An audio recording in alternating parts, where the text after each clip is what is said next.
So after studying the refraction through the glass prism, we are going to study the relationship between the angle of incidence and angle of deviation. So we know that what is angle of deviation? Angle of deviation is the angle between the original direction of incident ray and the direction of emergent ray that we started in the last lecture. And now we are going to study the condition of minimum angle of deviation. This is the smallest value of the angle of deviation, and when it is obtained, it is our today's topic. If we want to observe the relationship between the angle of incidence and angle of deviation, then we should have a graphical representation. Here on the x-axis we have taken the angle of incidence, and on the y-axis the angle of deviation. Now this is the graph which is the pattern between the angle of incidence and the deviation. We see that for each and every value of angle of deviation, we observe that I has the two values. For example, if we take this particular point, then we can see that for the same value of delta, we have the two values of incident angle. But angle of deviation, with increasing angle of incidence, it first of all decreases, then decreases and reaches up to a minimum value. At this minimum value of angle of deviation, we observe that for I there is single value. That's why we say that I and E have the same value at this point, and this is the condition of minimum angle of deviation. So here we see that what constant we have taken: the angle of prism, the refractive index, and the wavelength of the incident light. These three parameters are kept constant here, and this is observed that angle of incidence and angle of emergence have the same value for minimum angle of deviation. Minimum angle of deviation is denoted by delta m or delta min. The condition which we have obtained for the minimum angle of deviation, it is that angle I should be equal to angle E. Now let's have the numerical calculation for this. As we know, for minimum angle of deviation, for delta min, we have angle I should be equal to angle E. For the first refraction,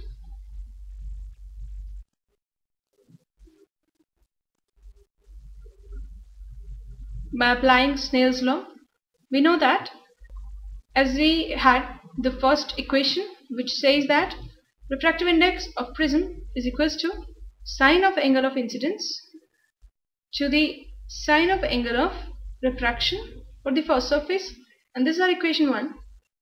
And as we know that when we are talking about the refraction which is taking place on the second interface, then refractive index of air with respect to prism is equals to sine of R2, that is this angle, upon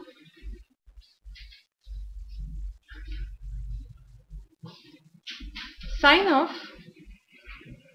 angle of emergence. From equation 1 and 2, we can write that refractive index of prism is equals to 1 upon refractive index of air with respect to prism, and this relationship gives us sine I upon sine R1 is equal to sine of angle of emergence to the sine of angle of R2. This gives us that when we have angle I is equals to E, then the delta will be having its minimum value, which is denoted by delta minimum, and when we put the condition that angle I is equals to angle E, from this equation, say it is equation 3. Equation 3 tells us that angle R1 should also equal to angle R2. So here we got the two mathematical formula here, the two mathematical conditions here, that is angle I is always equal to emergent angle, as well as the inner two refractive angles will be also having the same value. And if we observe in this prism, if the R1 and R2 both are same, then that means that this ray, which is the propagating ray inside the prism, and the base of the prism will be parallel. These two lines will be parallel in the condition of the minimum angle of deviation. So let's cover our next topic, which is refractive index.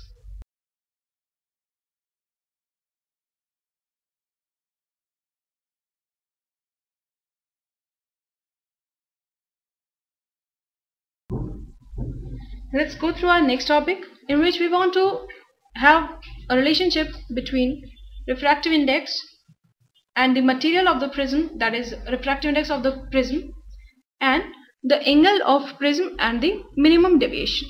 So we want to calculate a relationship for refractive index of the material of the prism in terms of, we have our first priority, that is angle of minimum deviation, and second is angle of prism. As we know that delta plus A, that is angle of deviation, and the sum of angle of deviation and angle of prism is equal to sum of angle of incidence plus sum of angle of incidence and emergent angle. As for delta to be minimum, we have angle I is equal to angle E.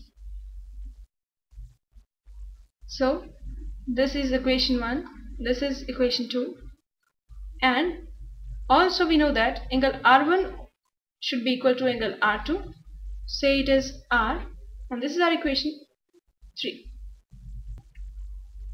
As R1 plus R2 is equal to A, that implies 2R is equal to A.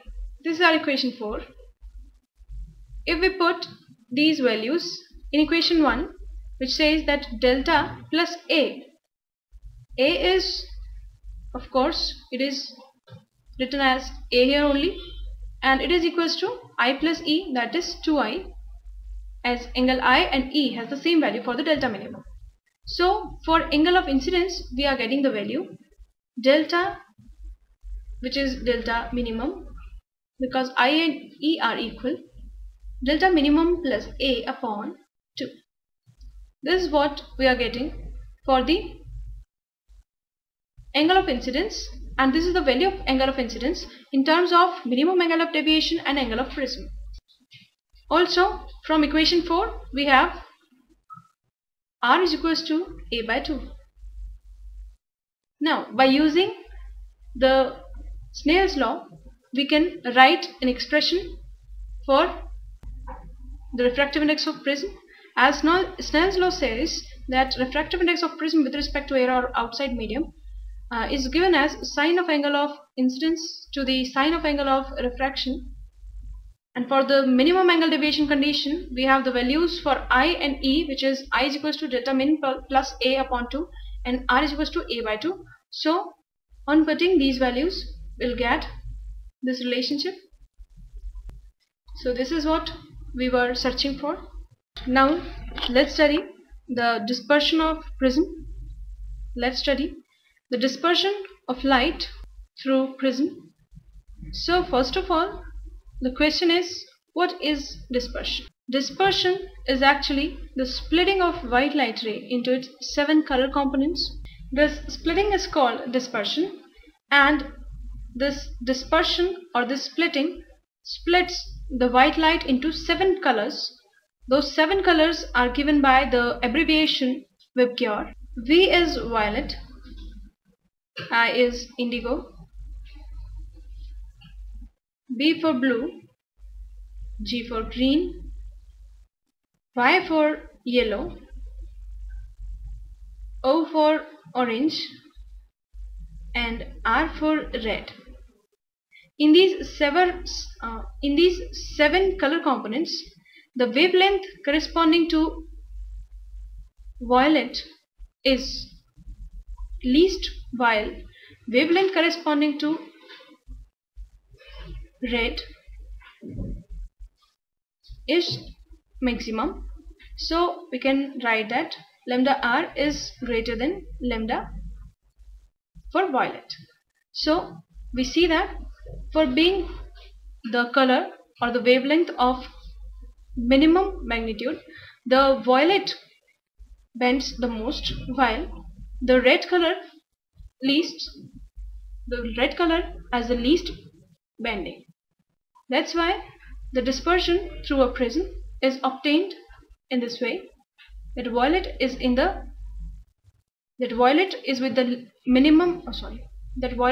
the maximum angle of deviation, while red is with the minimum angle of deviation.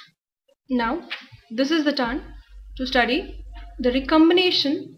Now let's study the recombination of the splitted white light ray into the white light ray again by the system of two prisms.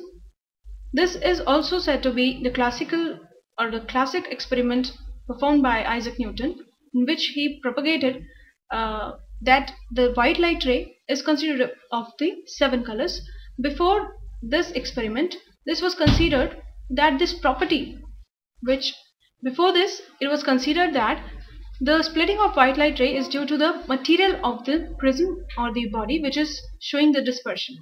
After this experiment, it was clear in front of the world that the white light ray is consisted of 7 color components, that is 7 different wavelengths.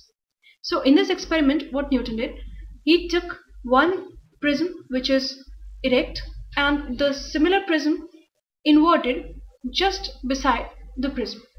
This system is of 2 adjacent prisms placed in inverted manner.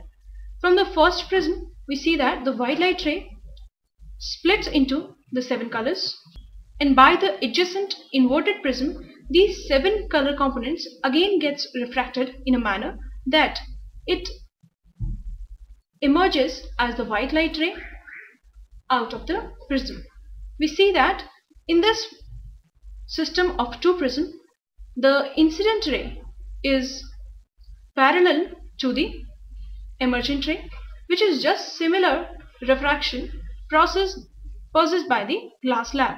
That's why it is very famous that glass slab